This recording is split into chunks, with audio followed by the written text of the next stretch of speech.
Namaste. The divine in me bows before the divine in each one of you. I want to welcome you to another video episode in the series of integrating the sacred into our day-to-day lives, integrating the love and the truth and the beauty and the goodness of God into our everyday life. Typically what I do is I reflect on the gospel reading for the day, but today I'm going to do it a little bit differently. I'm going to pick a reading from Jesus, but it's in the context of all the craziness in the world. There's so much violence. It was just a few weeks ago that Charlie Kirk was assassinated, and a week or two before that, we had the horrific school shooting in Minnesota. There's violence in the Middle East, and there's violence in the Ukraine. And it's not just the physical violence. The verbal violence that is so pervasive in our culture is also very destructive. So in the spirit of Jesus and in the spirit of Jesus's teachings and the teachings of Paramahansa Yogananda, I wanted to address that today. So I'm going to start with a gospel reading from John's Gospel. Now, the context is very important. It's the night before Jesus is crucified, the night before he's going to die. Don't we take very seriously what people say on their deathbed? Because typically, they're going to be speaking from their heart, their soul, their essence. So Jesus is speaking from his heart and his soul and his essence to his disciples and to us. We would do well to listen humbly, lovingly, and prayerfully. This is my commandment, that you love one another as I have loved you. You are my friends if you do what I have commanded.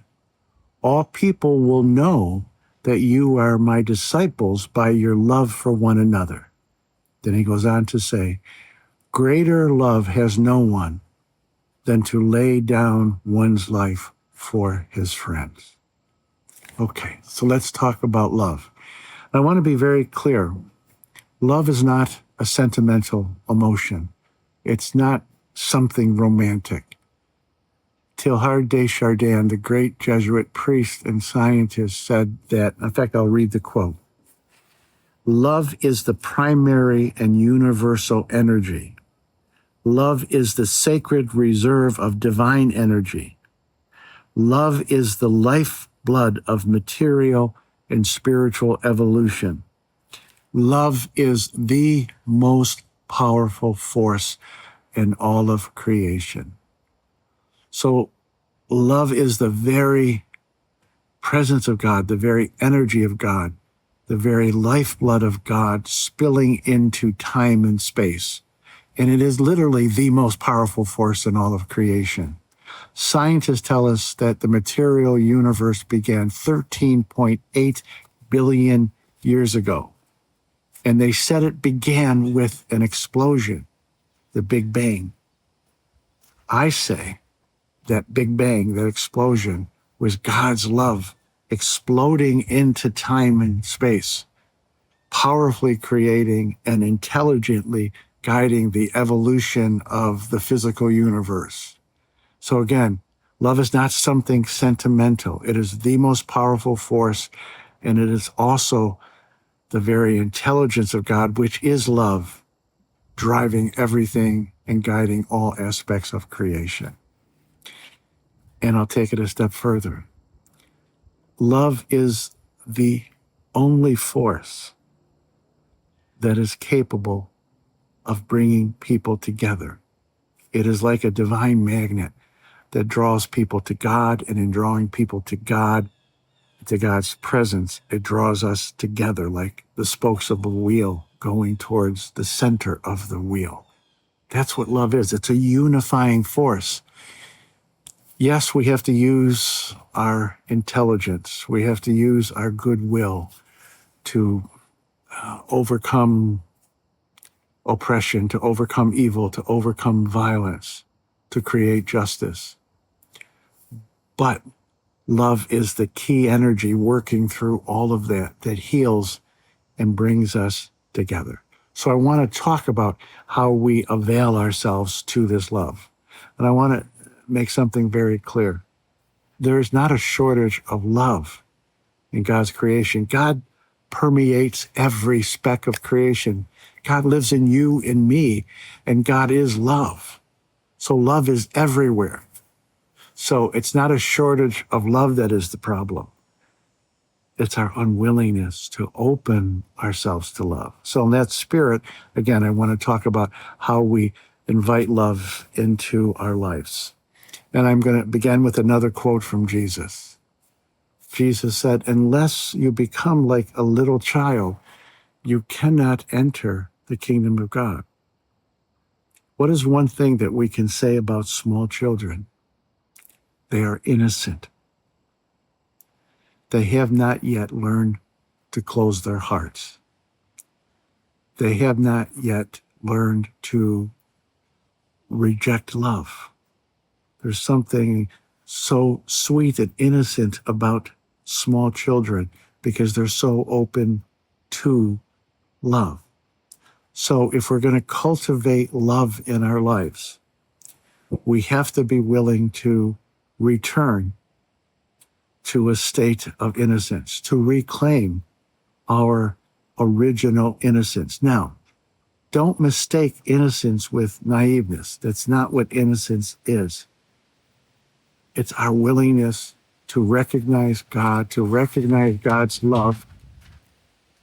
It's our willingness to recognize God's love and to open our hearts to God's love. I'm going to go to Francis of Assisi because one of the ways that people often describe Francis is, yes, that he was loving, but somehow in his life, he recaptured his original innocence, the innocence that Adam and Eve had, the innocence that we all came into the world with. So I want to talk about how he did it and therefore how we can do it. Now, growing up, Francis had a very easy life. He was the son of a wealthy merchant. He was spoiled. And he decided as a young man he was going to go to war and be a conquering hero. On the third day of the battle, he was captured and spent a year and a half in a subterranean dungeon as a prisoner of war. And when he got out, he didn't want to return to his former life. It had no meaning for him. And so he wandered and he stumbled upon this little broken down chapel, Chapel of San Damiano, right outside of Assisi, Italy. And he would pray. And he would pray. And he would pray. Even though he didn't get an answer right away, his heart was open. That innocence was there. He believed that sooner or later he would get an answer. And one day he got the answer. Jesus said to him from the cross, "Francesco, Francesco, can't you see that my church is crumbling? Go and rebuild it." And Francis said he spoke those words with such a tender voice that whatever trauma he had from his war experience and imprisonment, it all washed away. So we have to pray. We have to meditate. And if we don't get an answer right away, if we don't get direction right away, we can't give up. God will, in God's time, answer our prayers with clarity and with love. The second thing that Francis did out of his innocence, he really began to love and to serve other people. There's two stories I want to tell you about Francis going to Rome. First one has to do with the virtue of empathy. Empathy is our willingness to enter into someone else's pain, to feel their pain. It's not codependency. It's a willingness to enter into someone else's pain, to share it with them. When Francis was in the middle of his conversion process, still wearing the fancy clothes that his father provided him, still having his father's financial support, he went to Rome and he saw a group of beggars, dirty, smelly beggars. He took off his fine clothes, gave it to them, and took on their clothes, the beggars' clothes. And he spent a number of days living in Rome as a beggar. He wanted to know what they were experiencing.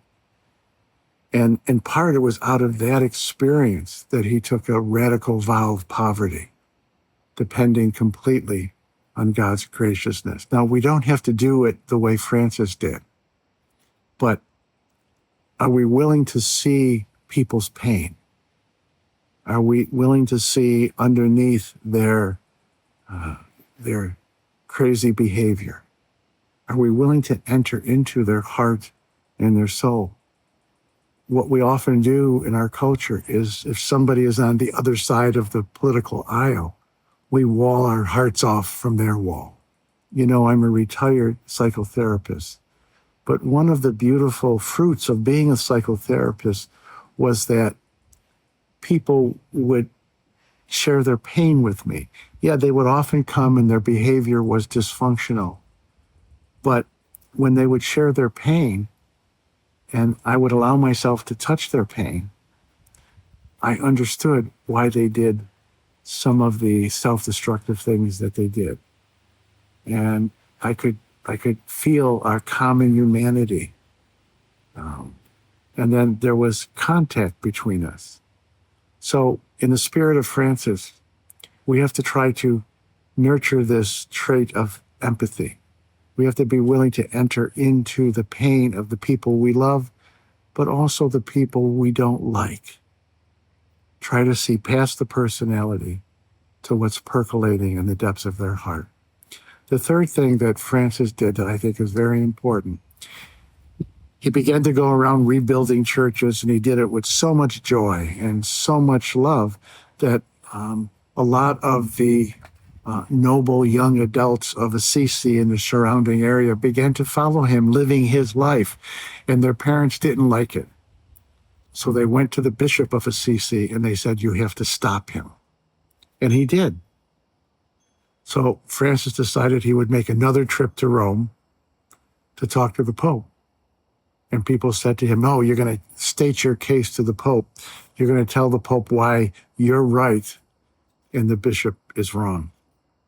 And no, Francis said, "No, I am going to ask the Pope if I am wrong." Now, we kind of know the rest of the story. The Pope blessed him and gave him permission to carry on with his work. But part of that innocence is that we have a pure heart. And we want the truth more than wanting what it is that we want. We want what is true, what is noble, what is good. And we're willing to admit that we don't have all the answers.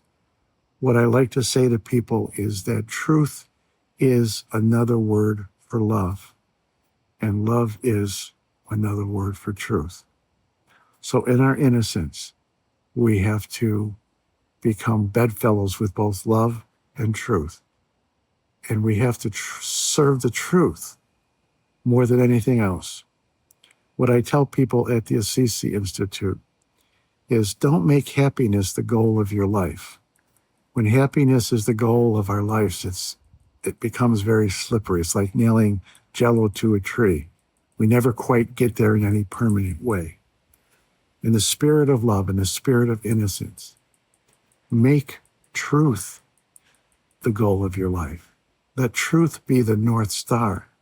And that truth will take you into love, into joy, and into bliss. So in closing, let us do as Francis did. Let us reclaim that original innocence. Let's be willing to gamble everything on love. When we wake up in the morning, let's choose to be God's instrument of love in the world. Let's choose to love and to serve the highest good of everyone around us.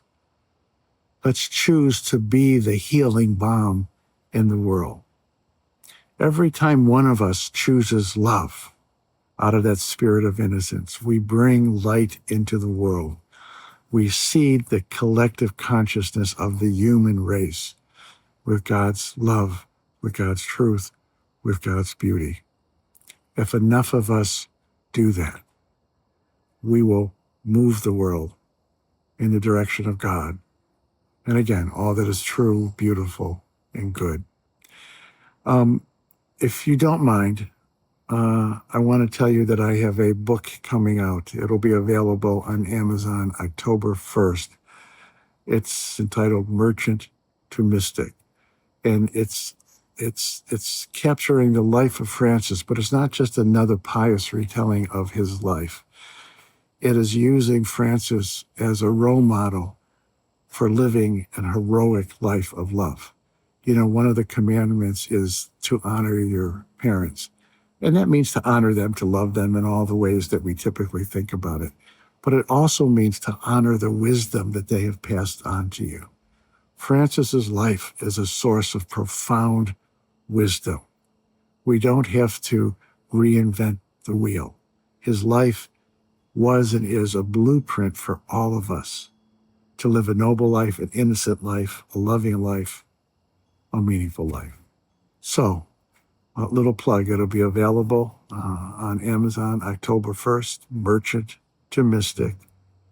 You might see my spiritual name, Isha Das, Craig Bullock. Either one will work. Thank you. God bless you.